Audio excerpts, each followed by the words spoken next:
What's up again, everybody? Normally I don't do commentary over these videos. I like to just kind of play the game and talk through my decision making and let my decisions sort of speak for themselves while I kind of talk you through what I'm thinking. But unfortunately, while I was playing this game, I didn't realize that I had my microphone muted in OBS. So even though you'll see me talking all the way through this video, unfortunately you won't hear any of it because OBS didn't record any of my audio, so it was a user error thing. So here I am talking through it after the game, kind of giving you my insights. Hopefully I can remember what I was thinking at the time and give you what I was thinking as I made the decisions that I did.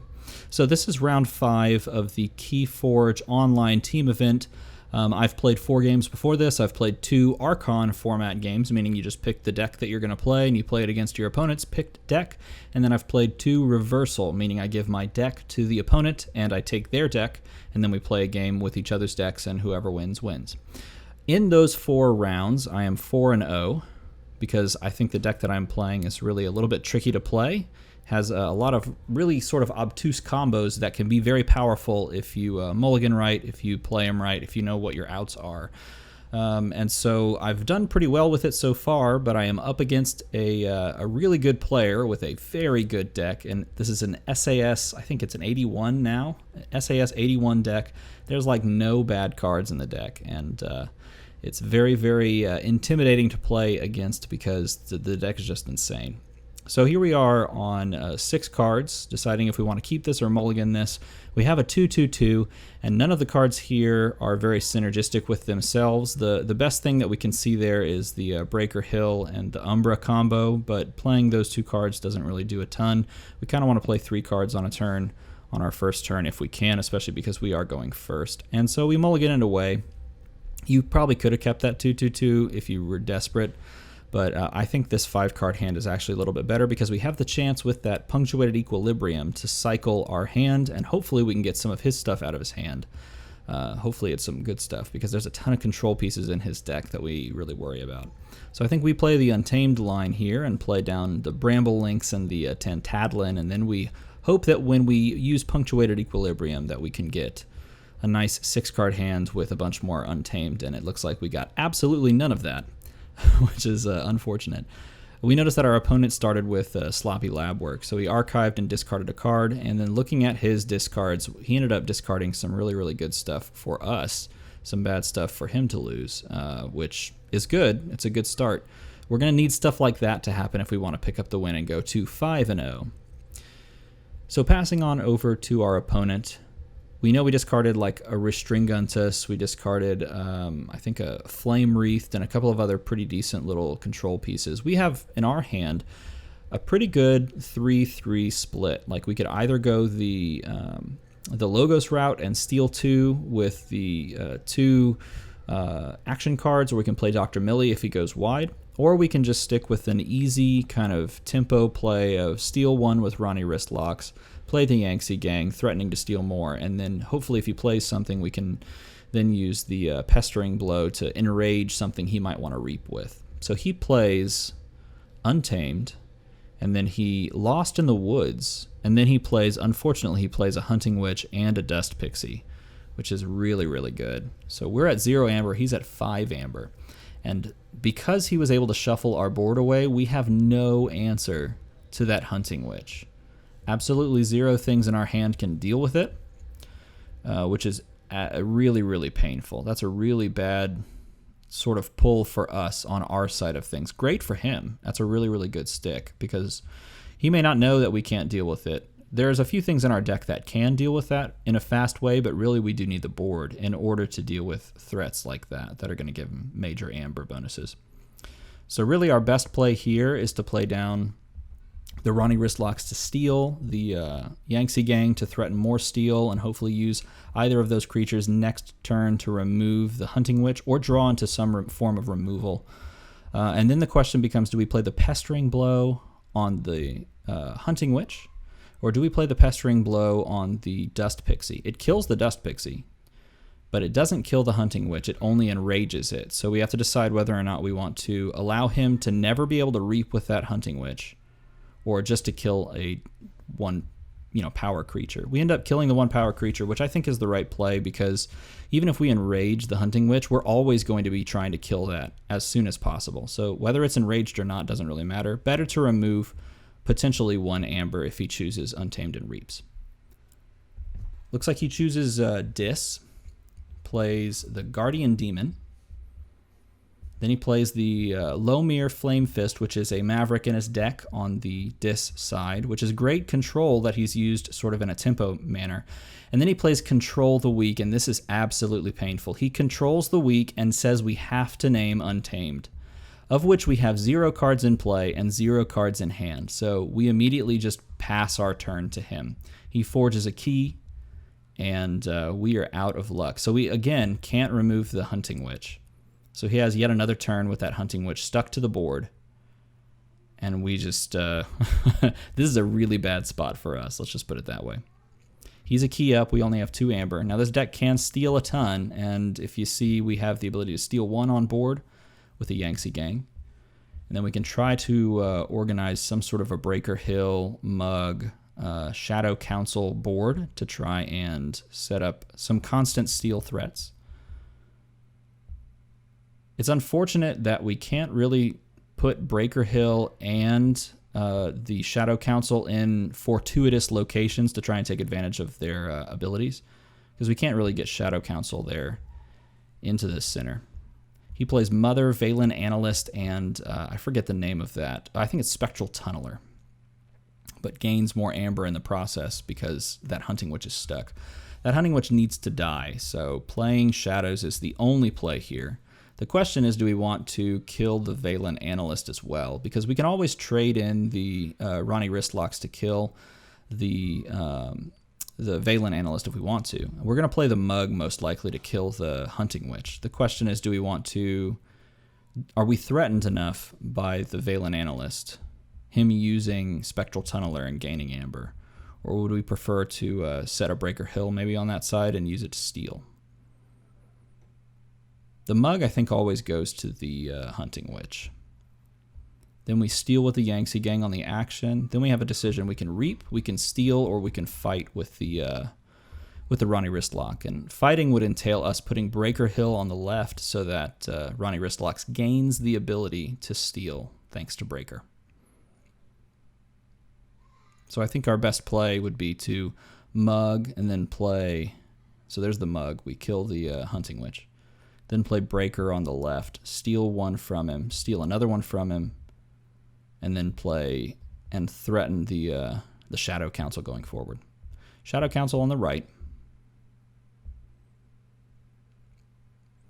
It probably was better here to play the Breaker Hill on the left first, then steal with the Ronnie Wristlocks, then play the Shadow Council on the left again, so that I have a threatened Shadow Council that can steal even without the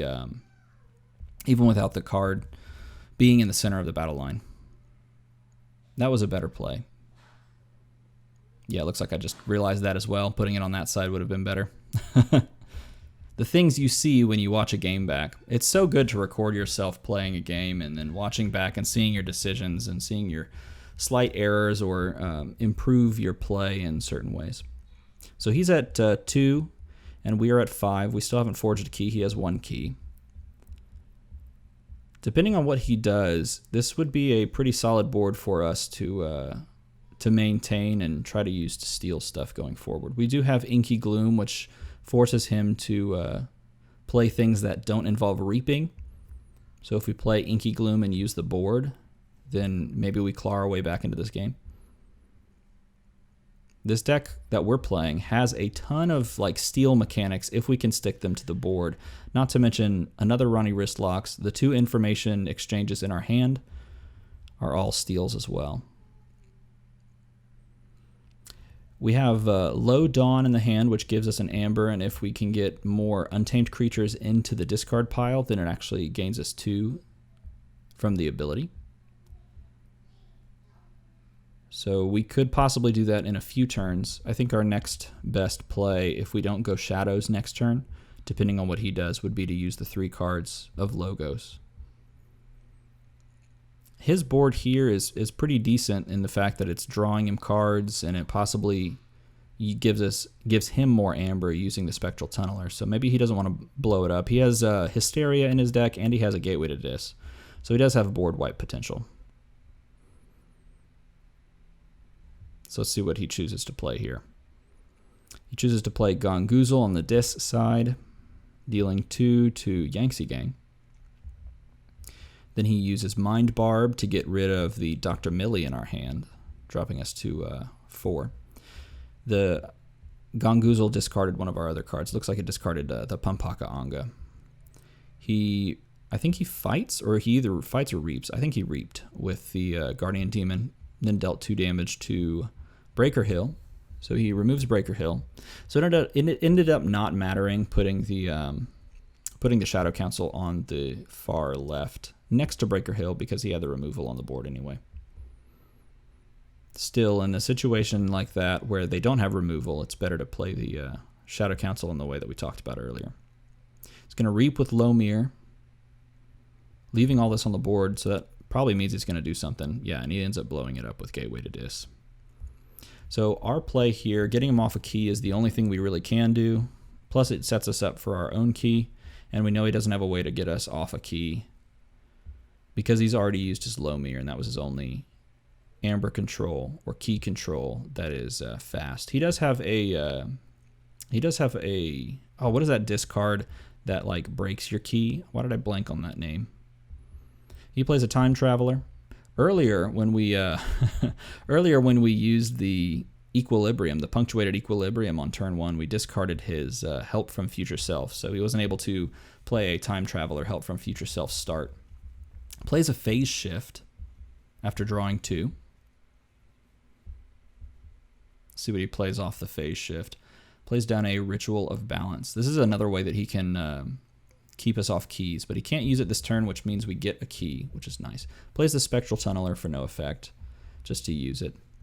I don't know if you're one of those people too, but I hate when the game tells you that you can still do actions, even though those actions are pointless. So it asks you, are you sure you want to end your turn? Oftentimes I'll just do the action so I don't see that little text box pop up. From this hand, we don't have a way to use Low Dawn, so it's probably better for us to just go Logos, and we end up using the Vapors to draw 2 cards, archiving the Inky Gloom. Then we're going to draw, and we're going to look at our options. We have a Vinda, an Unsuspecting Prey, and a Grasping Vines. Grasping Vines is pretty good here because he does have 2 actions, or 2 artifacts down. We can kill the Time Traveler with the Positron Bolt and then play the Sanitation Engineer. So that's pretty good. He doesn't set himself up to forge. We forge a key and we're technically like 3 amber behind. And look at our hand. Our hand is full of Untamed. So that's a pretty good hand going forward. It's a little bummer to get rid of the Unsuspecting Prey. Maybe we should have kept, yeah, we definitely should have kept the Unsuspecting Prey versus another, wow, another Hunting Witch comes down and we can't deal with it immediately. And then he plays a Chota to go up to, he went up to 7 and then he forges his second key.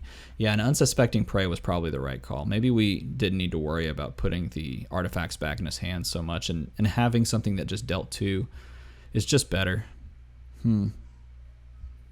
Yeah, that was the wrong call to take a Grasping Vines that gains you amber versus a thing that deals 2, which can kill a Hunting Witch fast, because I guess that was his only real fast way to get more amber to forge, right? So still going to put those back to the hand, gaining an amber. I think we still discard 2 of these things. We have a Pampaka Anga in the discard. So if we discard 2 of these untamed creatures, then we meet the requirements of the Low Dawn. The Low Dawn says if you have 3 untamed creatures or more in your discard pile, then you gain 2 amber and you shuffle those into the deck. So it effectively gives you 3 amber just to play that card. So it's better to discard these creatures. We end up playing the Tantadolin down. Better to discard those creatures to get 3 amber. So we're up to 7 now. He's at 1. So there are still some outs. We didn't draw like a Mimic Gel. If we had a Mimic Gel here, we could try to push to 7 amber after we forge a key, and then we can Mimic Gel his own Chota.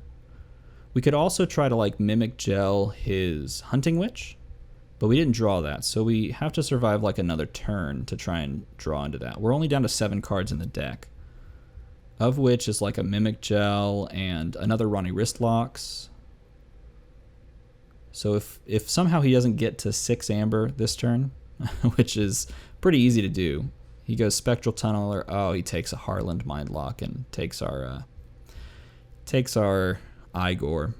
And because he takes the Igor, it's readied. He can actually use that to reap. He plays the he plays 2 action cards. I forgot the name of that first one. That archives a card from the top of your deck, I think, and it pushes him to 6. And we unfortunately just don't have any way to control him back down. We didn't draw into Ronnie Wristlocks. We do forge a second key, but we didn't draw into Ronnie Wristlocks. We didn't draw into a Mimic Gel that could maybe do some interesting stuff. So unfortunately, we just don't have a way to pull him down. We're going to play down some cards. We could have reaped with the Sanitation Engineer, but it's not going to end up mattering. And then that is just going to be the game. Really good deck, really good pilot for my opponent, and we just can't pull the win out. So with that loss, we actually moved to 4-1. That was our first loss of the tournament. So hopefully we can finish the tournament. It's 7 rounds long, so hopefully we can finish it at least getting one more win. Pushing us to like a 5-2 would be pretty sweet. If you enjoyed this video, if you like the commentary, let me know in a comment below. And as always, thanks for watching.